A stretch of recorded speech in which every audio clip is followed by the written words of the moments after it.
Bonjour, alors aujourd'hui on va voir qu'est-ce que c'est les leaders, l'administrateur ou tout simplement le roi, l'organisateur, le gouvernement d'un pays et qu'est-ce qu'il doit faire en fait. Donc on peut résumer ça par l'archétype de ce que c'est qu'être un leader en général. Mais ici on va se focaliser d'une nation, mais à petite échelle comme le leader d'une famille ou comme le leader d'une entreprise ou comme le leader de votre vie tout simplement, c'est la même chose. Mais aujourd'hui on va se focaliser sur la nation. Donc tout d'abord, ce leader, il doit maîtriser ce que j'appelle c'est le plus dur, hein, c'est tous les niveaux de l'entrepreneuriat. C'est-à-dire qu'en tant qu'entrepreneur, il doit savoir, en tant que leader entrepreneur d'une nation, il doit savoir les 4 ou les 5 niveaux du besoin de son peuple, tout simplement.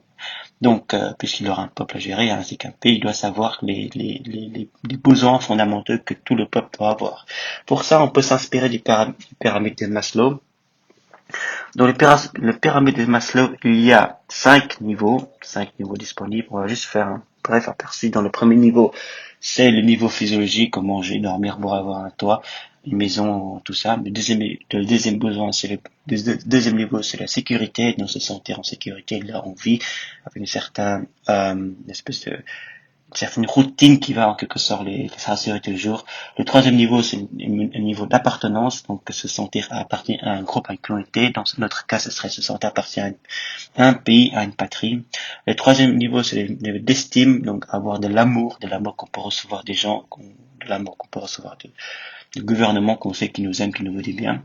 Et le troisième niveau, qui est le plus important, enfin le dernier niveau plutôt, qui est un sentiment d'accomplir quelque chose de bien.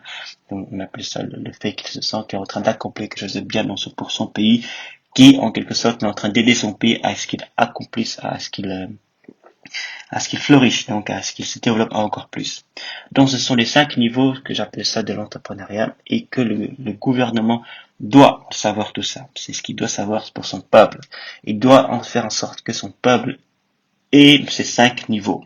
Ces 5 niveaux très importants, c'est que son peuple se développe en fait, qu'il a pas tous les besoins de manger, dormir, et après à la fin qu'il a son tous ses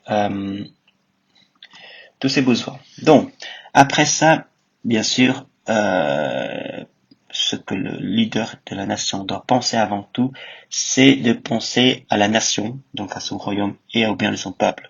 Comme j'avais dit, il doit maîtriser les cinq niveaux de l'entrepreneuriat. Mais là, maintenant, il doit aussi, comme il doit s'occuper du bien-être de son peuple, il doit maîtriser. C'est ça, il doit maîtriser la map de son pays, savoir chaque recoin, savoir chaque chose, c'est pour pouvoir exploiter au maximum possible ce que son pays est à offrir. Donc s'il y a des ressources naturelles, s'il y a les endroits dangereux, c'est tout ça, il doit les savoir, il doit faire en sorte d'attirer, de produire quelque chose de bien le plus possible. Et il doit aussi choisir les avantages, ça c'est sûr. Donc, et après ça, il doit savoir qu'il y a des partis avec leur envie. Il doit savoir que il y a le bien et le mal. C'est très vague comme concept, mais le bien et le mal, on peut le savoir que il y a des gens, il y a le diable, en fait, ou tout ce qui est mauvais, qui veulent détruire le pays ainsi que la royauté en lui-même. La royauté ou bien le pays, le pays que vous êtes, les humains. Donc, il doit savoir qu'il y a ce qu'on appelle les actions du mal qui pourraient détruire à la destruction du pays. Et son but, c'est que son pays ait à la prospérité. C'est simple, son but, c'est que son peuple vive. Mais si à un moment donné, vous avez, je sais pas, moi, une activité ou un mouvement qui veut détruire ce que vous êtes en train de construire, que vous êtes en train de construire quelque chose de bien, mais là, il y a quelque chose qui est en train de détruire, c'est votre devoir de le protéger. C'est ça le devoir du gouvernement. Et aussi, il doit savoir, je reste encore dans le concept, mais donner un exemple simple, que tout le monde est d'accord sur les gens se faire envahir par les extraterrestres. Je pense que le gouvernement, et son devoir, c'est de quand même le protéger, un minimum. Et il doit aussi savoir que dans la tête du mouvement qui veut déstabiliser le pays, qui veut faire en sorte que le pays tombe, parfois il faut juste tuer la tête du serpent, entre guillemets.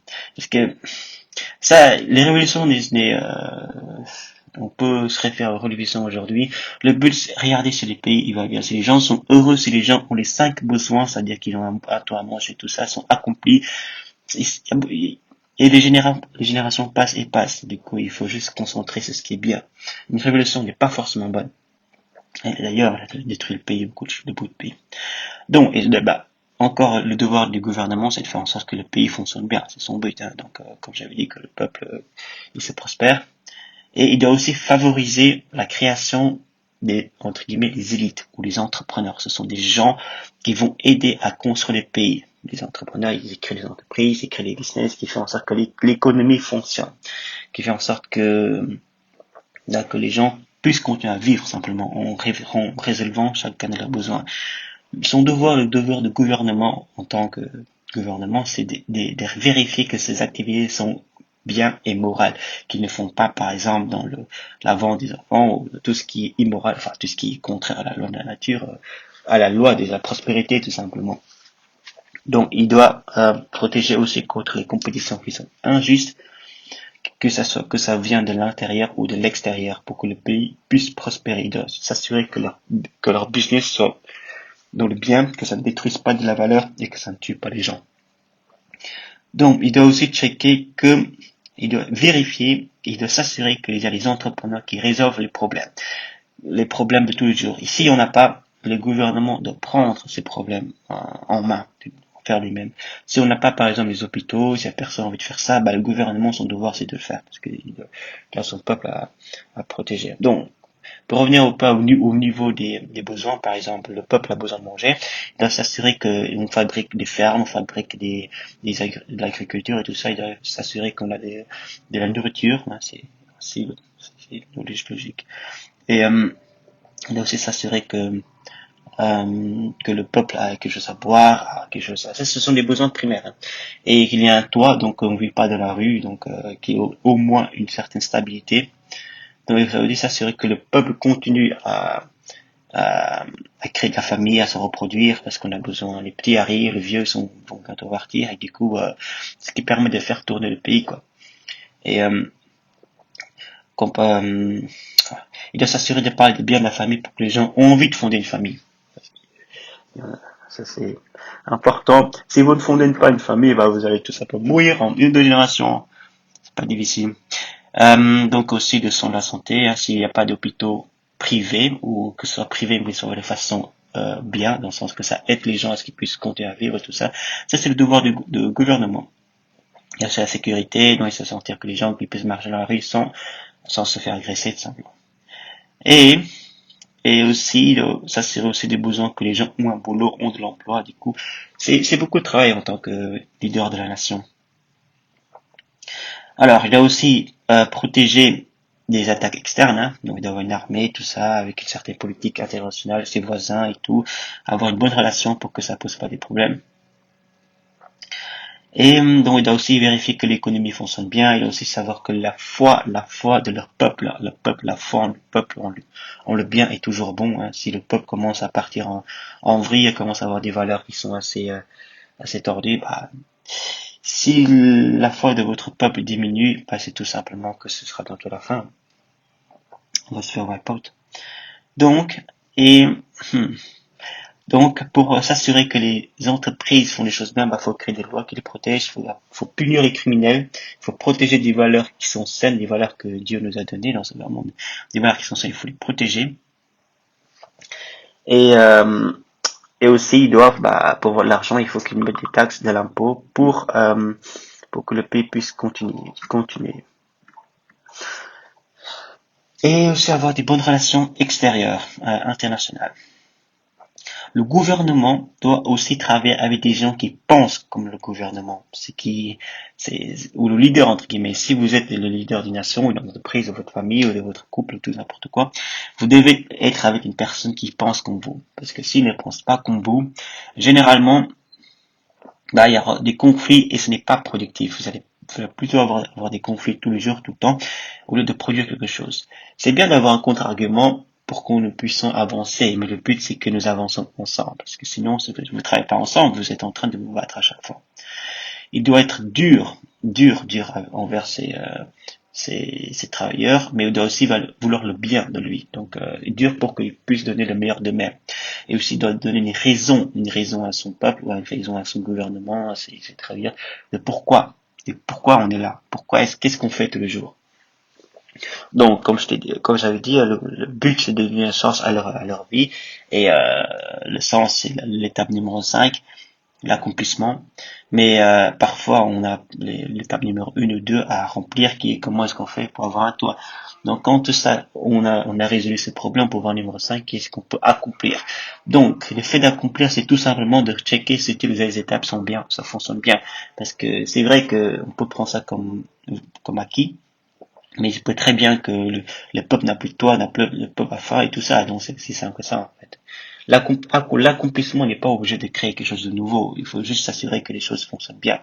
Parce que si on crée quelque chose de nouveau, mais que ce qui fonctionne déjà ne fonctionne plus, va avoir un problème.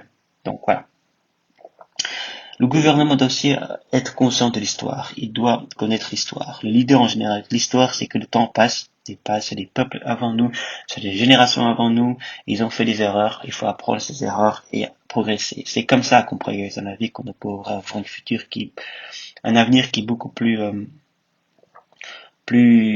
radieux. Donc, étudier les mistakes de notre prédécesseur. Pourquoi ils sont morts comme ça? Pourquoi ils n'arrivent pas à faire ça? Pourquoi ils ont fini comme ça? Pourquoi ils ont fini comme ça? Qu'est-ce que c'est que les erreurs qu'ils ont commis? Oui, ou bien étudier les qualités de nos prédécesseurs, dont ils ont une vie bien, ils finissent bien. Vous voyez? Donc, c'est important d'avoir une certaine conscience du temps qui passe et d'étudier l'histoire. Donc ça aussi. Et le leader, il doit être vraiment avoir un esprit très fin. Donc c'est important. Le leader en général, il doit tout le temps rester avec les faits, parce que c'est les faits de la nature, ce qui se passe. On peut donner des espèces d'explications, mais rester sur les faits, parce que c'est la vie, c'est la vérité, c'est ce qui se passe, c'est comme ça. Donc poser le pour, le contre. Il doit tout le temps garder un esprit qui est cool, un esprit qui permet de penser clairement, et le but de tout ça, c'est de résoudre le problème pour apporter une meilleure solution possible. C'est ça. Hein. Il doit aussi comment apporter la victoire, comment gagner entre guillemets dans une situation. Le win-win, c'est ce que tout le monde va avoir, mais dans tous les cas, il faut pas avoir un lose. Il faut que nous gagnions, il faut que nous puissions prospérer. Donc, s'il y a une armée qui est plus grande que vous, qui vous attaque, essayez de voir comment est-ce qu'on peut défaire de cette attaque-là. Donc aussi, souvent, il faut regarder autour de nous, quelle est la situation qui nous était donnée, quelles sont les cartes que Dieu nous a données, si on a un territoire grand, petit, si le peuple il est intelligent, pas intelligent, si on est encore avec des arcs et des flèches alors que nos ennemis sont déjà des bombes nucléaires. Donc essayer d'étudier la situation, essayer de trouver notre avantage, notre inconvénient, ou si le peuple est prêt ou pas prêt. Donc aussi, oui, regarder l'environnement où on est simplement et demander ce qu'on a, ce qu'ils ont, ce qu'on peut faire et regarder les situations qui peuvent être dangereuses pour le peuple. Donc voilà, ça c'est l'archétype du leader, des nations, là je préfère, mais le leader en général, on va se focaliser sur des choses qui sont un peu moins grandes que ça la prochaine fois. Donc j'espère que j'ai été clair hein, et je vous souhaite bon à tous en fait. Voilà, au revoir.